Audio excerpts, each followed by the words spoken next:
Rich Fairbank, what brings you to our failing establishment? Can a business owner just drop by to hang out with his cool employees? I am kind of cool, but people don't usually want to hang out with me, and it's suspicious that a bad guy wants to hang out with a good guy. Don't you think I see myself as a good guy? Maybe you're the bad guy in my world. But I've never done anything bad to anybody. Maybe so, but you certainly haven't done any good either. I, on the other hand, am a pillar of the community. Look, just because you're a caterpillar of the community doesn't mean you're a good guy. Caterpillars eat leaves. In a community of leaves, a caterpillar would be a bad guy. You see what I'm saying? Well, this caterpillar is busy as a beaver. And sure, I'm fond of the rat race, but it's only to build up a nest egg. Speaking of, I heard you've built quite the fortune for yourself. Where did you hear that? Through the grapevine and the horse's mouth. A horse was eating grapes right off the vine. Basically, the horse puts his mouth on the grapevine and transmits information through it, like when you tie two cups to a string. I have no idea what you're talking about. Okay then, I guess I'll just sit here silently, playing on my phone. Perhaps I'll do my dailies in Tickle Wars Legends. I don't suppose you're familiar? I dabble. I seem to recall that just a few weeks ago, whenever there was a Tickle War, you had to carpool to the battlefield. And now, I see you driving around in a McLaren 570S GT4 autographed by LeBron James. He really signed it in the game. Adam Silver was going to force him to quit the NBA if he didn't agree to do it. Tell me, where does a humble bartender get money for that? I guess I am pretty humble. Maybe that's why my friend Mackenzie Scott gave me $100,800,000. Mackenzie Scott? I've tried to trick her into giving me $100,800,000 for years. And the bartender just... I didn't know you two were friends. We talk from time to time. Well, one time. She really wanted to help me out. It was right after the music tournament, in fact. The data we harvested from that tournament. It was supposed to go to scammers and telemarketers. I must have sent the list to the real Mackenzie Scott by accident. There's no way you have that much money. Maybe a few thousand, sure, but not 100 million. Here's my phone. Take a look. That's a lot of zeros. Luckily, there's a 1 in front of them. You know, a little birdie told me another interesting rumor. A bird? Was he friends with the horse? Horse? The one from the grapevine, in your confusing metaphor. Oh, right. Yeah. The bird also talks on the grapevine on the other end of it. In any case, I heard that you had advanced knowledge about the cracks forming in the earth. Where would a bartender learn about that? Just a lucky guess. Are you gonna order anything, or...? Sure, just give me whatever. To go. I can't let people leave with pint glasses anymore because we were losing too many. So I'll pour you a beer in this cardboard box. Oh, by the way, you should come back on Halloween. We're gonna have a big concert to raise money for all kinds of stuff, like getting rid of that statue in the park. The statue? Interesting. Yes, I might just drop by. Hey, you forgot your box of beer.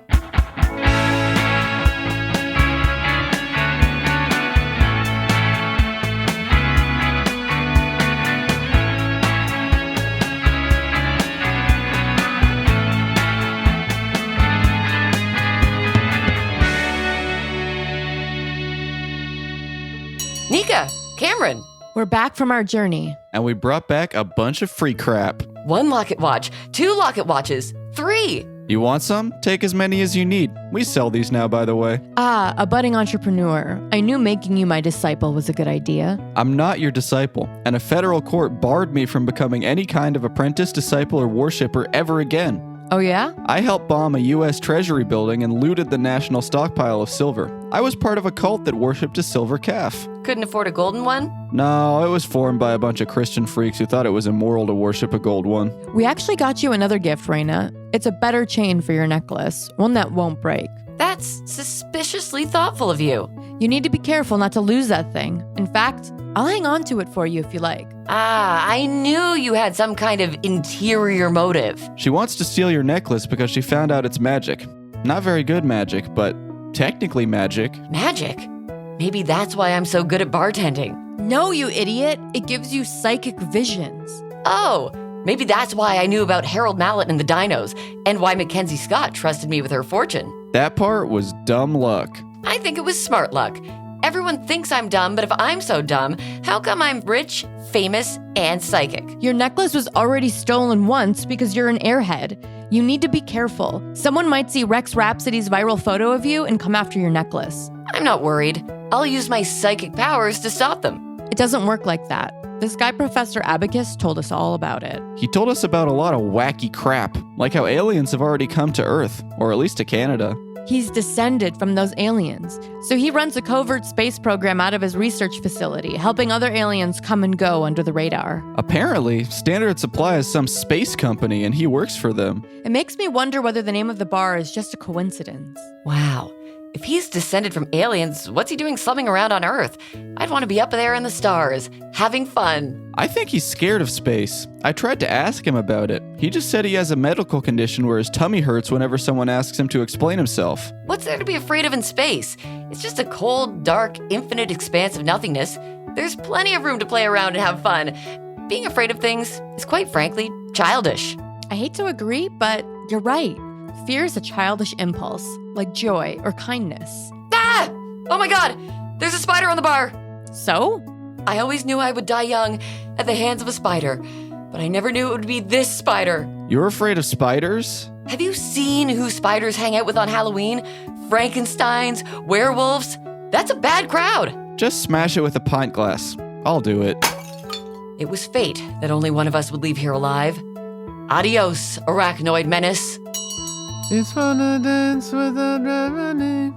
There's not enough capacity. Hey, that's a catchy tune. Yeah, what is that? Oh, a little something I thought of. And you. You thought of it, remember? We made that song together. Oh yeah, I forgot all about that. It's my favorite song of all time. It's good. It's damn good. Maybe the greatest of all time. But it's not that good. Maybe now that we're friends again, we could work on a new one? I've got a lot of ideas, but I don't want anyone to overhear. I promise I won't pay attention to anything you say. Nah, it's cool. Let's get out of this dump. I quit, but only for 5 minutes. See you in a few. Okay, now that we're alone, I've got a great idea to promote our new song. You know, the one we haven't written yet? This journalist is trying to dig up info on Raina and Rex. If we can give him some dirt, he'll write about our song, which will debut at a sold-out show on Halloween. That sounds pretty good. I'm not sure about Rex, but I just learned something very interesting about Raina. It turns out she's afraid of spiders. Is that the kind of thing that journalists write about? Of course it is. If the president of Al-Qaeda was afraid of spiders, don't you think that would be on the front page of the New York Times? Yeah, I feel like I saw that exact headline at some point. And the Posting Times is way shittier than a real newspaper, so they'll probably go for it. I'll text the info to Julian now. But how are we going to dig up dirt on Rex? If we can figure out where he lives, maybe we can sneak into his apartment and snoop around. Well, breaking and entering is highly illegal, but if that's what it takes to make it in this crazy industry... Yeah, that is what it takes. You really think we can break into the charts if we aren't willing to break into an apartment? Oh, that's a good point. I'm sure that all my idols are criminals too. I just don't know it. That's right. I'm scrolling through Rex's Twitter feed for clues. He seems to ask the same questions a lot. He asked which Beatle has the most beautiful smile 9 times this week. But check this out. He's also posted this one 10 times. What's the best thing about living across the street from a Subway franchise? Say, you think it's the same Subway where we met him? He must live right across from there. This is perfect. I'm so excited to commit a crime. The only thing is, we need to make sure he's not home when we do it. Nika, remember how you lost a bet to Arlen and promised to build a giant T-Rex statue if he got teleported to the center of the Earth? That doesn't sound like me. Well, what about this? What if we replace the statue of Kim Campbell with a T-Rex to fulfill your promise to Arlen? This may sound implausibly convenient, but there's a place that sells marble statues of various flora, fauna, and miscellanea just down the street. I'm sure they've got a T-Rex in their extinct section. Well, it better be big, because Nika promised it would be more impressive than Colborne, Ontario's Big Apple. I'm sure whatever they've got is fine. It's not like Arlen's ever going to find out. A marble statue is expensive, though. You're going to need a Jurassic amount of money. If it's Jurassic money we need, then we'll be sure to raise a Spielbergian amount at the benefit concert. I guess that makes sense. The end of the world is nigh, just as Dilton's prophecy foretold. Huh. Did Dilton theorize that unsustainable capitalist production would eventually render the world uninhabitable? He didn't? Okay, that's what I thought. Dilton is a fool. and any music inspired by him is probably not as good as my music. I've heard the news that we must share the stage with Google Sweatshops. Idolatry of a band that has not pledged itself to Dilton is greatly displeasing to him. We really need you guys to get along on this. We're raising money for 2 good causes. That statue in the park really needs to come down. Yeah, with the end of the world at hand, I'm not so concerned about that anymore. We're refocusing on the community's most fundamental needs. That's why we're going to raise funds for our Feed the Person program. The person will be determined at a later date, but it'll probably be me. You can't back out on me now. For reasons that are extremely difficult to explain, I'm trying to buy a dinosaur statue, and you know what? Okay, how about we set up the merch table to accept donations for all 3 causes? People can pick which one they support. Dilton will ensure that all the money goes to his glory. I accept the terms. It's the most democratic option. We'll put our faith in the people, as stupid as they are. My cult will surely outraise your cult. Well, I wouldn't call it a cult. It's more like a homogenous group of people single-mindedly focused on adherence to a narrow ideology that we sort of gave up on questioning. And unlike a cult, we don't have a leader, except me. Okay, well, I'm gonna go now to work on my cult. I'm gonna do the same, to work on my group that's not a cult. Yo, we're back. We're done scheming. You guys, how's it going? On the inside, I'm secretly miserable, but creatively, I'm better than ever. We're working on new music again. But you know what? We never even named our band last time around. Maybe this time we should have a name. No way, man. Back when music was actually authentic, it was all in the public domain. True folk music. The idea that you could own a series of notes and words, it's absurd. Without a name, your band is way more authentic than any band that does have a name, including my band. Well, on the one hand, we really want to get rich from our music. But on the other hand, thinking of a band name is hard. Well, why don't you just release your music as various artists? That way it belongs to the people. The public domain is the most leftist domain. We could be like the guy who invented penicillin and got no money for it, but for music. Okay. As long as it'll make us into folk heroes in the eyes of the public. Oh, and somehow make us rich in another way later. Take it from me. Getting rich isn't all it's cracked up to be. Sure, it's very easy, but it's hard to spend all that money because it's stuck in a cell phone game. Rex! How are we doing today? On the inside, I'm secretly miserable, but creatively, I'm better than ever. Oh, hey, you're the former social media guy. You can have the Twitter account back. I don't need it anymore now that my fame is off the charts. I don't want our stupid loser account. Everyone hates us. Oh, wait up. We have like 10,000 followers now. Yeah, I want it back. I'm so popular that people have started following the Standard Supply and Cube accounts as a result. That's why I've got to give them up. No free clout. I'm going solo. Okay, let's post. Brain dead idiots. What's your favorite music? JK, don't care, stupid ass. Oh, Raina, I heard from Harold Mallet. He said the president is going to host a live address to the nation soon, confirming all the details I posted. It'll probably make me even more famous. And you too, I guess. I might have to start doing famous people stuff, like wearing sunglasses indoors. Hey, Cameron, if Rex is here right now, that means he's not at his apartment. Maybe this is the time. Oh, yeah. Good call. We just remembered a crime we need to commit. We'll be back later. Bye! Oh, Rich, I've just secured another swath of property. A local slumlord sold me 70 apartments. He said he was tired of the slum part and wanted to focus on being a lord. Excellent. While I was walking home, a kindly old nun was signing her will on the sidewalk. She unfortunately passed away before she could finish, so I wrote in our names. Thanks to her generosity, we are now the proud owners of Little Canada's only cigar shop run exclusively by smoking nuns. With this much property under our control, perhaps it's time we move forward on fixing the crack in the road. Yes, they say it can't be done, but my master plan is already underway. I have placed a massive order for the most expensive glue on Earth. As we speak, hundreds of artisans are bringing out its glue-like properties by gently massaging it. Like Kobe beef. Exactly. Some of the world's most skilled craftsmen are putting gold flakes in it to make it extra expensive. I said, why not diamond flakes? So there's going to be some of that as well. The power of this exorbitantly priced glue is sure to stop the Earth's disintegration dead in its tracks. Yes. The delivery should arrive any day now, and in the meantime, I haven't forgotten about that unsightly park. Its convenient public benches and verdant greenery make my blood boil. Those benches should be inside our Buffalo Wing Wings franchise for paying customers only. And the greenery, well, the only greenery we need is inside of a cash register. Yes. Let's make them pay cash, no credit cards. We can put it all in a big pile and take pictures with it. But we're getting ahead of ourselves. The park must be destroyed.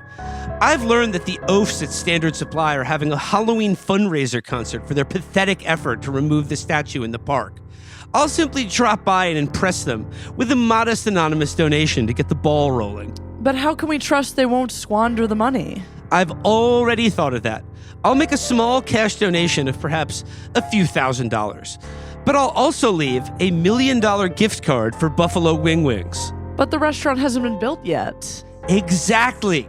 The fortune will only vest once the restaurant has been built, and the restaurant will only go up once the park is torn down. Excellent.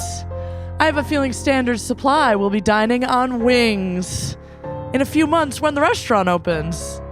Yeah, I suppose they will. Uh-huh. Yep. Which Ben Johnson character are you? Boring. I'm Audrey Turr from A Tale of a Tub, obviously. Watch Binging with Babish make Oliver Twist's gruel. Seen it? Man, the posting times really sucks lately. I already know about all this stuff. Hold up. Famous bartender Raina fears icky arachnids. Bard keeps embarrassing phobia, sends shockwaves through spider-infested watering hole. Wait, how did they find out about that?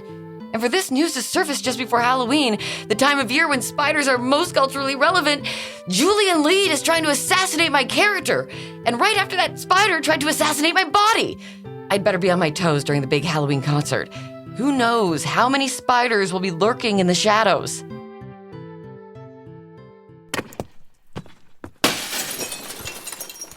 This is it. This has gotta be Rex Rhapsody's apartment. The Abbey Road poster in the window is a tip-off, but the bigger tip-off was that he pasted his own face over John Lennon's. Yeah, the decor choices are unmistakable. Check out this canvas. Living, laughing, loving. Which one do you prefer?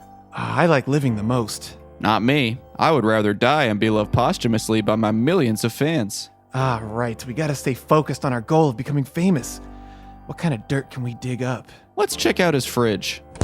It's just a bunch of half-eaten Subway sandwiches and like 100 7-Up Zeros. Sodas are the most working-class drink known to man. That won't assassinate his character. Well, he's got a huge record collection over there. Why don't we dig through that? Maybe he's got some really embarrassing music. Yeah, good idea. The Beatles? Who the fuck are they? Wait, hold up. That's not the Beatles. It's the Space Beatles. And look at the copyright date. Their album Space Abbey Road came out in 1987. This is really derivative. Exile on Alien Street by the Alien Rolling Stones. This one came out in 1989. What is all this junk? Subterranean Homesick Alien by Bob Alien? How come we've never heard of any of this stuff? Maybe he just has better and more obscure taste than us. It seems more obscure, but it doesn't really seem better. It's all rip-offs of other stuff from decades earlier. Wait, hold up. What are those gold-plated albums? It's the Voyager discs, the ones NASA sent into space. How did he get his hands on them? In order to find those, you'd have to go all the way to Houston and beg NASA for a copy. I think it's actual gold, too. It seems like they're the real discs from outer space. I'm gonna bite one and see. Silver is my specialty, but that sure tastes like gold to me. Say, you don't think Rex is... A social media superstar with impeccable taste? No, I mean, where did all this stuff come from? It seems kind of like... It's not terrestrial. In fact, maybe it's extraterrestrial from space. Are you trying to tell me Rex Rhapsody is an alien? Oh, no. I just thought maybe he knows a cool website where you can order music from space. But now that you mention it, that makes a lot of sense. I think Rex Rhapsody is an alien.